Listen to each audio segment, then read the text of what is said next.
More debris has been spotted in the area where an international search is underway for the missing Malaysia Airlines Flight MH370. Images taken from a Thai satellite have shown 300 floating objects in the southern Indian Ocean. Thai satellite Thaichot captured the images on the 24th of March. The objects were scattered over an area about 2,700 kilometers southwest of Perth. Thailand's Space Research Agency says the objects range from 2 to 15 meters in size, but it cannot confirm if the objects are related to MH370. The latest sighting is roughly in the same remote expanse of sea as earlier images reported by France, Australia and China. The new data has been passed on to officials in Malaysia. Meanwhile, bad weather has forced the search for the missing Malaysia Airlines Flight MH370 to be partially suspended. Our reporter Jack Board has more from the Pearce Air Force Base north of Perth. Weather has become the worst enemy of search crews here off the West Australian coast. Forecasters had predicted a worsening of weather conditions, and that has proved accurate.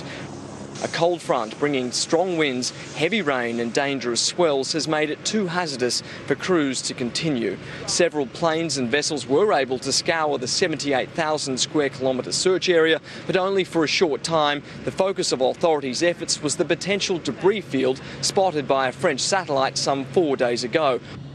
122 objects of interest ranging in size from 1 metre up to 23 metres and spread over an area of just 400 square kilometres. However, experts say that field is likely to have been spread by the latest storm systems. The conditions are expected to improve again, though, over the next 24 hours. But the clock is ticking away as crews try to locate the all-important black box which holds the secrets of MH370's fate. It will continue to transmit signals for just 10 more days before going cold, which would lead to a far more difficult physical underwater search. While the black box is essential, experts have also begun examining empirical evidence to understand how and why the plane bound for Beijing ended up in the southern Indian Ocean. At least 3 course changes. We know there were several altitude changes. From that, we know from a 777 check captain that those sorts of things could only be done by a human interaction. It can't be a plane going mad, electronic crazy plane.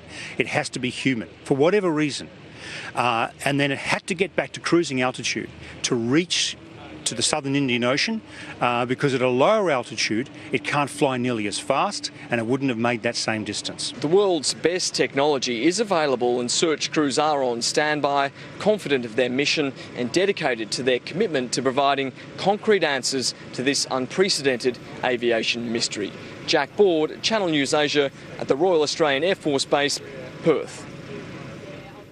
Oceanographer Dr. Eric Van Sebeel has more on the difficulties faced by the search teams. He's from the University of New South Wales in Sydney. The first thing we need to do is to try and get the search area as small as possible. For that, the debris that has been spotted today might actually come in really useful, because if we can indeed confirm that this is debris from the plane, then we can basically backtrack these pieces of debris and see, given the ocean circulation, where they were on the 8th of March. And that is probably very close to where the plane is on the bottom of the ocean. So then we need to have a race against time to find this black box, go through that area, search, listen for the ping.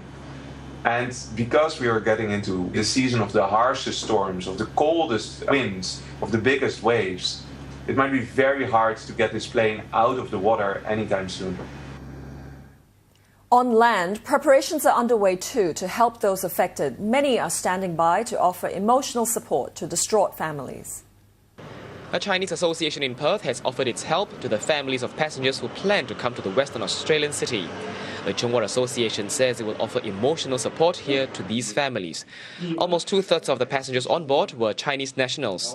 But the association says it's ready to help families of all nationalities through the crisis. The Chungwa Association has been around for the past 100 years. It's located in the middle of Chinatown and it's also close to some 60 hotels in the city area.